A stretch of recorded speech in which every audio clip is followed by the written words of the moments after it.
রামিসা হত্যাকাণ্ডের সঙ্গে জড়িতদের প্রকাশ্যে ফাঁসি দেওয়ার নির্দেশ দিয়েছেন আইনমন্ত্রী মোহাম্মদ আসাদুজ্জামান। সকালে ডিএমপিকে এ নির্দেশ দেন তিনি। প্রকাশ্যে শাস্তির দৃষ্টান্ত তৈরি হলে মানুষের মনে ভয় তৈরি হবে। মাননীয় আইনমন্ত্রী ইতিমধ্যে নির্দেশনা দিয়েছেন। আমি নিজেও আইজিপির সঙ্গে কথা বলেছি এবং তারা দ্রুততম সময়ের মধ্যে দ্রুত বিচার। 7 বছরের এক শিশুকে ধর্ষণ ও নৃশংসভাবে হত্যা মামলার আসামি সোহেল রানা আদালতে স্বীকারোক্তিমূলক জবানবন্দি দিয়েছেন। একই ঘটনায় তার স্ত্রী স্বপ্না আক্তারকে কারাগারে পাঠানো হয়েছে। ধর্ষকের বিচার আজকে থেকে প্রকাশ্যে করা হোক। হাজার হাজার জনতা উপস্থিত থাকবে, হাজার হাজার সোশ্যাল মিডিয়ার ক্যামেরা উপস্থিত থাকবে। সেই ক্যামেরার সামনে, মানুষের সামনে ধর্ষকের কোমর পর্যন্ত মাটির নিচে গেড়ে পাথর নিক্ষেপ করে তাকে করা হোক। যেহেতু সে দায় স্বীকার করে নিচ্ছে এবং ধর্ষণের দায় যেহেতু সে স্বীকার করে নিচ্ছে, কোনো কথা নাই, ডিরেক্ট ওর ফাঁসি কার্যকর করতে হবে, মৃত্যুদণ্ড কার্যকর করতে হবে আগামী 1 সপ্তাহের মধ্যে। এইখানে কোনো হাঙ্কি পাঙ্কি নাই, কোনো কথা নাই। একে তো ভাই ওই শাহবাগে নিয়ে যাইতে হবে এবং সারা দেশের সমস্ত মিডিয়ার সামনে ওপেন তাকে ওপেন তাকে এই পৃথিবী থেকে বিদায় করতে হবে। দর্শক, নতুন একটা নিউজ আপনাকে স্বাগতম। প্রিয় দর্শক, বাংলাদেশের মধ্যে ঘটে যাওয়া বেশ কিছু চলমান ঘটনাবলী থেকে আপনাদের সামনে কয়েকটা গুরুত্বপূর্ণ খবর নিয়ে হাজির হয়েছি, যার কিছুটা অংশ বিশেষ ইতিমধ্যেই ভিডিওর শুরুতেই দেখেছেন। তো দর্শক, ভিডিওর শুরুটা দেখেই কিন্তু বুঝতে পেরেছেন যে আজকের নিউজটা ঠিক কতটা গুরুত্বপূর্ণ হতে চলেছে। তাই বলবো, যারা ভিডিওটি অন করেছেন না টেনের সম্পূর্ণ নিউজটি মনোযোগ সহকারে দেখতে থাকুন। তো দর্শক, আর দেরি না করে চলুন দেখে আসবো আজকে সেই কাঙ্ক্ষিত ভিডিওগুলো। তবে তার আগে বলবো, যারা এখনো চ্যানেলটি সাবস্ক্রাইব করেননি অবশ্যই চ্যানেলটি সাবস্ক্রাইব করে পাশে থাকা বেল আইকনটি ক্লিক করে দিন। আর যারা ইতিমধ্যেই চ্যানেলটি সাবস্ক্রাইব করে রেখেছেন তাদেরকে অসংখ্য ধন্যবাদ। তো চলুন দর্শক, ভিডিওটিতে একটি লাইক দিয়ে আমরা ধারাবাহিকভাবে সবগুলো ভিডিওর আলোচনা দেখে আসি। ধর্ষক যেই দলেরই হোক না কেন, ধর্ষক কখনো মানুষ হয় না। এগুলো হচ্ছে নরপিচাস, এগুলো মানুষরূপী জানোয়ারের বাচ্চা। শুধু রামিসা নয়, এরকম আরো অনেক ঘটনা সাক্ষী হয়েছে এই বাংলাদেশ, কিন্তু কোনো কার্যকারী বিচার এখন পর্যন্ত কেউ দেখে নাই। আমি বাংলাদেশ সরকারের কাছে আবেদন জানাতে চাই যে এই ধর্ষকের বিচার আজকে থেকে প্রকাশ্যে করা হোক।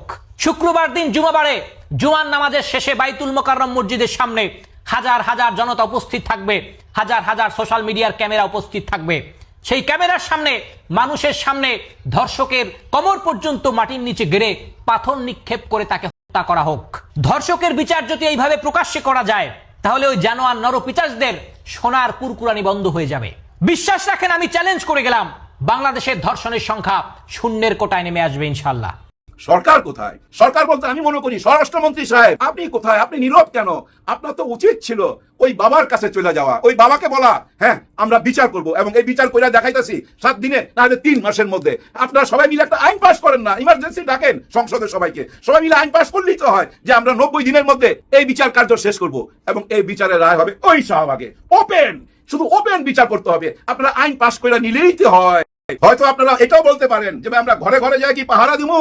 ওই যে সাগর রুমি হত্যা মামলার সময় কি বলছিল শেখ হাসিনা, যে আমরা কি ঘরে ঘরে যাই পাহারা দিমু? ঠিক এই কথা আপনারা কি বলবেন? নিশ্চয়ই কথা বলা উচিত হবে না। এই ধরনের কথা না বইলা আপনারা অ্যাক্টিভ হন।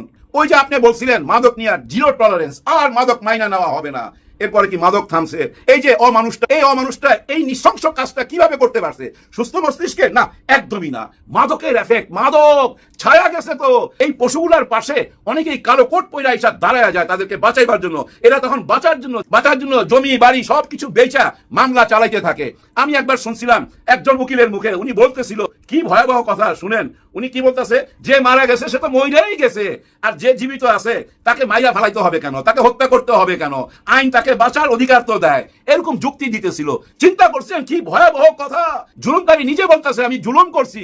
আমার তো মনে হয় 36 ঘন্টার মধ্যে শাহবাগে আইনা ওর বিচার কার্যকর সবাই সামনে দেখানো উচিত। একজন মেয়ের বাপ হিসাবে আমি এই দাবি রেখে গেলাম আপনাদের কাছে। যাবার আগে ছোট্ট 2টা কথা বলা যায়। যে বাবা বলতেছে আমি বিচার চাই না, সে বাবার কাছে যদি আমাদের মাননীয় প্রধানমন্ত্রী যায় কথা দিত, তাকে বুকে জড়ায়া যে আর বিচার পাবেন না মানে আমি বিচার করুম, আর সেটা যদি বাস্তবায়ন করতে পারে বর্তমান সরকার, সবাই ভালোবাসা পাবে না? নিশ্চয়ই সবাই ভালোবাসা পাবে। ভালোবাসার জবাব ভালোবাসা, আর ঘৃণার জবাব ঘৃণা।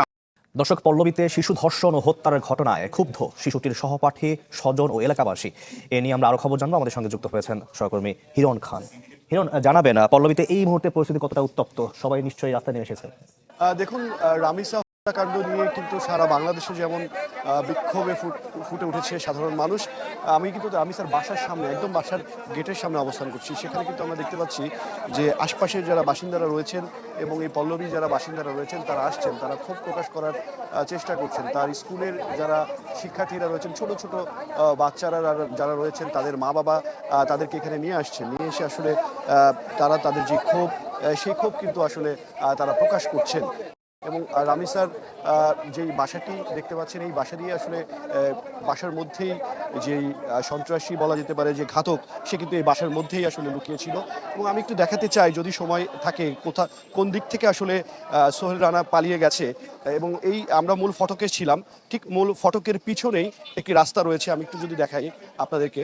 এই রাস্তা দিয়েই মূলত গ্রিল কেটে বের হয়ে যায় ঘাতক সোহেল। এবং আমরা 164-এ যতটুকু জানতে পেরেছি, এবং আমরা একটু দেখানোর চেষ্টা করছি ভিতরে, এই জায়গাটি মূলত পিছনের সাইডে, এবং এই পাশের যে ভবনটি রয়েছে সেই ভবনের যে পিছনের জায়গাটি রয়েছে যেখানে ময়লার স্তূপ পড়ে থাকে, আমরা একটু এই জানলাটি যদি সম্ভব হয় সাথী, আমরা একটু দেখাতে চাই, একটু লাইট দিয়ে যদি সম্ভব হয় দেখাতে চাই। এই জানলাটির যে গ্রিলটি দেখতে পাচ্ছেন, এইখান থেকে গ্রিলটি কাটা হয় এবং গ্রিল কেটে তারপরে এই সানসেট দিয়ে সোহেল রানা নেমে আসে। এবং আমরা যতটুকু জানতে পেরেছি, এখানে যারা প্রত্যক্ষদর্শী, যিনি পুলিশের আই উইটনেস বলা হয়, তিনি আমাদেরকে জানিয়েছেন যে এখানে প্রথমে তিনি গ্রিল কাটেন, গ্রিল কেটে এই গ্রিলে ঝুলেছিলেন অনেকক্ষণ, তারপর তিনি সানসেট দিয়ে নেমে আসেন এবং পুরো বিষয়টি আসলে সহযোগিতা করেন তার স্ত্রী।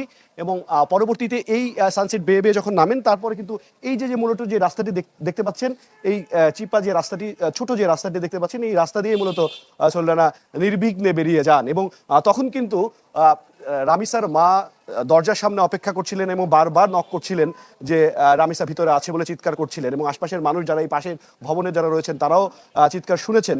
এবং পরবর্তীতে যেই সোহেল রানার স্ত্রী, তিনি আসলে যেটা জবানবন্দিতে তিনি বলেছেন যে সে প্রথমে জানতেন না, পরে যখন তিনি ঘটনা জানতে পারেন তখন তার স্বামীকে বাঁচানোর জন্য সেই গ্রিল কাটেন এবং স্বামীর সাথে গ্রিল কেটে পরে স্বামীকে এখান থেকে মূলত বের করে দেওয়া হয়। এবং 164-এ কিন্তু সোহেল রানা একই কথা বলেছেন যে প্রথমে তার রামিসার গলা মুখ চেপে ধরেন এবং রামিসা যখন পুরোপুরি অজ্ঞান হয়ে যায় তখন তিনি মনে করেন যে রামিসা মারা গেছেন। তারপরে কিন্তু সেই মৃতদেহটিকে লোকানোর জন্য রামিসাকে খণ্ড বিখণ্ড করে ফেলেন ছুরি দিয়ে। এবং পরবর্তীতে তার যেই বিছানা রয়েছে, বিছানার নিচে অর্থাৎ খাটের নিচে রামিসার লাশটি রেখে এই রাস্তা দিয়ে তার স্ত্রীর সহযোগিতায় সোহেল রানা কিন্তু বের হয়ে যান। এবং এই আশপাশে কোনো সিসি ক্যামেরা নেই। আমরা কথা বলেছি এখানে, যেহেতু এটি আশপাশে যেই আমরা দেখেছি অনেকগুলো গ্যারেজ রয়েছে, সাইকেলের গ্যারেজ, রিক্সা গ্যারেজ রয়েছে, সেই গ্যারেজগুলোতে আমরা প্রতিটি জায়গায় ঘুরেছি। এই এলাকাটিতে মূলত সিসি ক্যামেরা নেই বলতে চলে। সিটি কর্পোরেশনের পক্ষ থেকে মূলত যেই মেন রোডগুলো রয়েছে সেই রোডগুলোতেই আসলে সিসি ক্যামেরা রয়েছে, তবে এই জায়গাটিতে আসলে সিসি ক্যামেরা নেই, যার কারণে তার যেই মুভমেন্ট, সেই মুভমেন্টটি আসলে সিসি ক্যামেরায় ধরা পড়েনি। আইন শৃঙ্খলা বাহিনীর সাথে আমরা কথা বলেছি, আমরা গেটটি আসলে লাগিয়ে দিই। তো আইন শৃঙ্খলা বাহিনীর সাথে কথা বলেছি, তখন আসলে তারা আমাদেরকে জানিয়েছেন তার যেই প্রত্যক্ষদর্শীদের বয়ান দিয়ে আসলে আই উইটনেস যারা রয়েছে তাদের দিয়ে আসলে জানতে পেরেছেন যে কিভাবে এইখান থেকে সে পালিয়ে গেছে। এবং আইন শৃঙ্খলা বাহিনীর সদস্যরা তারা বলছেন যে এই যেই ঘাতক যে সোহেল রানা, তিনি প্রায় 2 মাস ধরে এখানে এসে উঠেছেন এবং 2 মাস থেকে অনেক দিন ধরেই আসলে তিনি সেই ঘাতক রামিসাকে ফলো করতেন। এবং সেই পরিপ্রেক্ষিতে কিন্তু আসলে এই ঘটনাটি ঘটেছে। এইখানের যারা সাধারণ বাসিন্দারা রয়েছেন তাদের সন্তান নিয়ে তার উদ্বিগ্নের কথা জানাচ্ছেন। আইন শৃঙ্খলা বাহিনীর সাথে আমরা যে কথা বলেছি, আইন শৃঙ্খলা বাহিনী বলছেন শুধুমাত্র আইন শৃঙ্খলা বাহিনীর পক্ষে সম্ভব নয়, এই সমস্যা সমাধানে সবার সহযোগিতা তারা চাচ্ছেন। এই ছিল এখান থেকে সর্বশেষ। জি হিরণ, ধন্যবাদ আপনাকে পুরো জায়গাটি আমাদেরকে একেবারে দেখানোর জন্য। প্রিয় দর্শক, আমি আশা করছি সবগুলো ভিডিওই আপনি মনোযোগ সহকারে দেখেছেন। সেই সাথে দর্শক, এই ভিডিওগুলো সম্পর্কিত যদি কোনো তথ্য বা মতামত থাকে তাহলে তো অবশ্যই কমেন্ট করে জানিয়ে দিন। এতক্ষণ সাথে থাকার জন্য ধন্যবাদ। নিউজটি শেষ করছে এখানেই, ফিরছে আগামী ভিডিওতে নতুন কোনো টপিক নিয়ে। আল্লাহ হাফেজ।